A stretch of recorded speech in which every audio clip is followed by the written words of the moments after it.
Hello guys. তো আজকে দেখো আমি মাছের রসা একটু অন্য পদ্ধতিতে করতেছি। ফার্স্টে জিরে তেলে করে দিয়ে তেজপাতা দিয়ে আর কাঁচা আলু দিয়ে দিছি। কাঁচা আলুটা ভালো করে ভাজা হয়ে গেলে তার ভিতরে কাঁচা পেঁয়াজ দিয়ে দিছি। মানে আলুটা ভালো করে ভাজা হয়নি তো তাই। এবারে পেঁয়াজটা ভালো করে উল্টো পাল্টা ভালো করে ভেজে নেব যতক্ষণ না লাল হবে। পেঁয়াজটাও ভাজা হবে ততক্ষণে আলুটাও ভাজা হয়ে যাবে ভালো ভালো করে তার ভিতরে। ওই জন্যই তো আলুটা আর উঠাই নাই, একসাথে দুটোটা ভেজে নিচ্ছি। এর মধ্যে আমি একটা মশলা বানাই নেবো।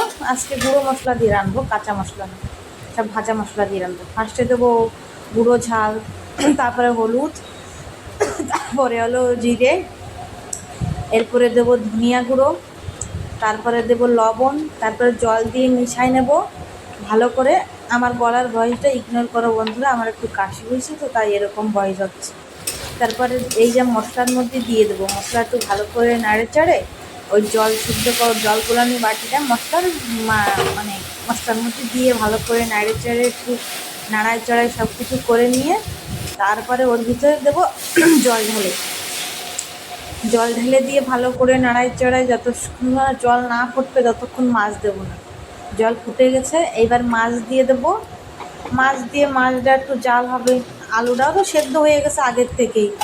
এবার মাছটা জাল হবে, লাস্টে গরম মশলা গুঁড়ি দিয়ে নামাই নিছি। তোমাকে আর দেখানি হয় বন্ধুরা, দেখো মাছের কালারটা দেখো এত সুন্দর।